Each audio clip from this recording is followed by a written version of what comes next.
ನಮಸ್ಕಾರ ವೀಕ್ಷಕರೇ. ನೀಲಕಂಠ, ವೀರಭದ್ರ, ಮಂಜುನಾಥ, ಮಹೇಶ್ವರ ಮತ್ತು ವಿಶ್ವನಾಥ ಎಂದು ಭಾರತದ ಕೋಟ್ಯಾಂತರ ಹಿಂದೂಗಳ ಪೂಜಿಸುವ ಮತ್ತು ಆರಾಧಿಸುವ ಶಿವನ ದೇವರಾದ ಕೇದಾರನಾಥ ದೇವಾಲಯದ ವಿಶೇಷ ಮತ್ತು ವಿಸ್ಮಯ ವಿಚಾರವನ್ನು ಪೂರ್ತಿಯಾಗಿ ಹೇಳುತ್ತೇನೆ. ಕೊನೆಯವರೆಗೂ ನೋಡಿ.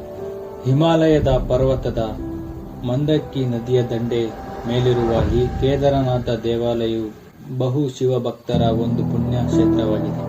ಈ ಕೇದಾರನಾಥ ದೇವಾಲಯವು ಏಪ್ರಿಲ್ ಕೊನೆಯಿಂದ ನವೆಂಬರ್ ಮೊದಲ ವಾರದವರೆಗೆ ಮಾತ್ರ ದರ್ಶನಕ್ಕೆ ಅನುಮತಿ ನೀಡುತ್ತಾರೆ. ನಂತರದ ದಿನಗಳಲ್ಲಿ ಆ ದೇವಸ್ಥಾನವನ್ನು ಹಿಮಗಳು ಅಪ್ಪಳಿಸಿಕೊಳ್ಳುತ್ತದೆ. ಈ ದೇವಸ್ಥಾನದಲ್ಲಿ ಇರುವ ಲಿಂಗವು 12 ಜ್ಯೋತಿರ್ಲಿಂಗಗಳಲ್ಲಿ ಒಂದಾಗಿದೆ ಮತ್ತು ಈ ದೇವಸ್ಥಾನವನ್ನು ರಸ್ತೆಯ ಮೂಲಕ ಪ್ರವೇಶಿಸಲು ಸಾಧ್ಯವಿಲ್ಲ. ಗೌರಿಗೂಡ್ನಿಂದ 22 ಕಿಲೋಮೀಟರ್ ಅಂದರೆ 14 ಕಿಲೋಮೀಟರ್ ಬೆಟ್ಟದ ದಾರಿಯಲ್ಲೇ ನಡೆದುಕೊಂಡು ಹೋಗಬೇಕು.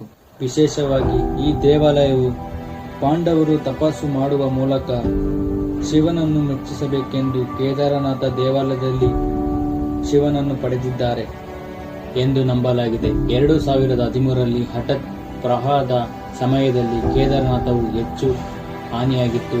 ಆದರೆ ಕೇದಾರನಾಥದ ದೇವಸ್ಥಾನವು ಯಾವುದೇ ಒಂದು ದುರಂತ ಆಗದೇ ಇದ್ದದ್ದು ಇದು ದೇವರ ಒಂದು ಶಕ್ತಿ ಇರಬಹುದು ಎಂದು ನಂಬಿದ್ದಾರೆ. ಶಿವದೇವರು ಹಿಂದೂ ಜನರ ಒಂದು ದೊಡ್ಡ ನಂಬಿಕೆಯಾಗಿದೆ.